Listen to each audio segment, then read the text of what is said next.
പ്രിയമുള്ളവരെ, ഞാൻ സക്കീർ താമരത്ത്, RR പ്രവാസി സംഘം രക്ഷാധികാരിയും ലോക കേരള സഭ അംഗവുമാണ്. ഞാനിപ്പോൾ ഈ വീഡിയോ കൊണ്ട് വരാനുള്ള കാരണം ഒരു പ്രധാനപ്പെട്ട മുന്നറിയിപ്പ് പ്രവാസികളായ ആളുകൾക്ക് തരുന്നതിന് വേണ്ടിയാണ്. കഴിഞ്ഞ ദിവസം കോട്ടയം സ്വദേശിയായിട്ടുള്ള ഒരു നഴ്സ് ഒരു ചീറ്റിങ്ങിൽപ്പെട്ട് 10 വർഷം ട്രാവൽ ബാനായി പ്രയാസപ്പെട്ടിരിക്കുകയാണ്. അത്തരം അനുഭവം ഒരു പ്രവാസിക്കും വരാതിരിക്കുന്നതിന് വേണ്ടിയുള്ള ഒരു മുന്നറിയിപ്പാണ് ഞാൻ പറയുന്നത്. ആദ്യമായി ഉണ്ടായ സംഭവം എന്താണെന്ന് പറയാം. കഴിഞ്ഞ ഏപ്രിൽ മാസം 25-ാം തീയതി ഇവരുടെ മൊബൈലിലേക്ക് ഹായ് എന്നൊരു മെസ്സേജ് വരുന്നു. സ്വാഭാവികമായും യെസ് എന്ന് മറുപടി കൊടുത്തു.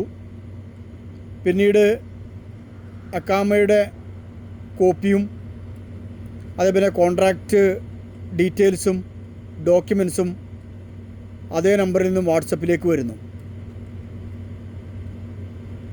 തുടർന്ന് എക്കാമ റിന്യൂ ചെയ്യുന്നതിന് വേണ്ടിയാണ് നിങ്ങളുടെ നഫാദ് ഓപ്പണാക്കി നമ്പർ അക്സെപ്റ്റ് ചെയ്യണം എന്ന് പറയുന്നു. ഇവർ ഇത് ജെന്യൂനാണെന്നും ഫ്ലുവൻ്റായിട്ട് ഇംഗ്ലീഷിൽ സംസാരിക്കുന്നു, ശരിയായിരിക്കും എന്ന് വിശ്വസിച്ച് നഫാദ് അക്സെപ്റ്റ് ചെയ്ത് കൊടുത്തു. അതിനുശേഷം ഇപ്പോൾ കഴിഞ്ഞ ഓഗസ്റ്റ് 15-ാം തീയതി നിങ്ങളുടെ പേരിൽ കേസുണ്ടെന്നും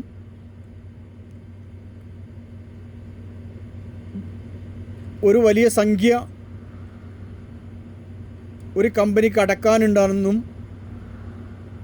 അത് കാരണം നിങ്ങൾക്ക് 10 വർഷത്തേക്ക് ട്രാവൽ ബാൻ ആണെന്നും പറഞ്ഞ് മെസ്സേജ് വരുന്നു. ഇപ്പോൾ അത് പരിഹരിക്കുന്നതിന് വേണ്ടിയുള്ള നിയമ നടപടികളുമായിട്ട് മുന്നോട്ട് പോകാൻ തീരുമാനിച്ചിരിക്കുകയാണ്. അതുകൊണ്ട് എനിക്ക് പറയാനുള്ളത്, ഒരു കാരണവശാലും നിങ്ങളുടെ ഇക്കാമ റിന്യൂവ് ചെയ്യാനാണെന്നും അല്ലെങ്കിൽ ബാങ്ക് അക്കൗണ്ട് അപ്ഡേറ്റ് ചെയ്യാനാണെന്നും അല്ലെങ്കിൽ നിങ്ങളുടെ ഉപയോഗിക്കുന്ന സിം കാർഡ് അപ്ഡേറ്റ് ചെയ്യാനാണെന്നും അങ്ങനെ പല ആവശ്യങ്ങളും പറഞ്ഞുകൊണ്ട് നിങ്ങളെ വിളിക്കുകയോ വാട്സപ്പ് മെസ്സേജ് ചെയ്യുകയോ ചെയ്താൽ ഒരു കാരണവശാലും അബ്ഷിറിൻ്റെ OTPയോ അല്ലെങ്കിൽ നഫാദ് അക്സെപ്റ്റ് ചെയ്തോ ഒരാൾ പോലും ഒരാൾക്കും കൊടുത്തു പോകരുത്. ഒരു കാരണവശാലും കൊടുത്തു പോകരുത്.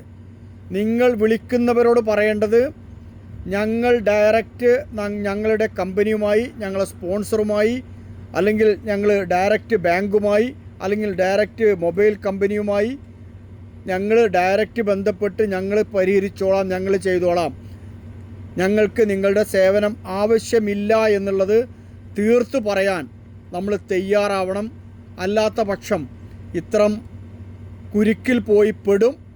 അതുകൊണ്ട് ദയവ് ചെയ്ത് ഒരാൾ വിളിച്ചാൽ പോലും ഒരു മെസ്സേജിന് പോലും നമ്മുടെ പേഴ്സണലായിട്ടുള്ള അബ്ഷറോ നഫാദോ ഒരു കാരണവശാലും ഒരാൾക്കും വിട്ടുകൊടുക്കരുത് എന്ന് വിനയപൂർവ്വം എല്ലാവരോടും അഭ്യർത്ഥിക്കുകയാണ്.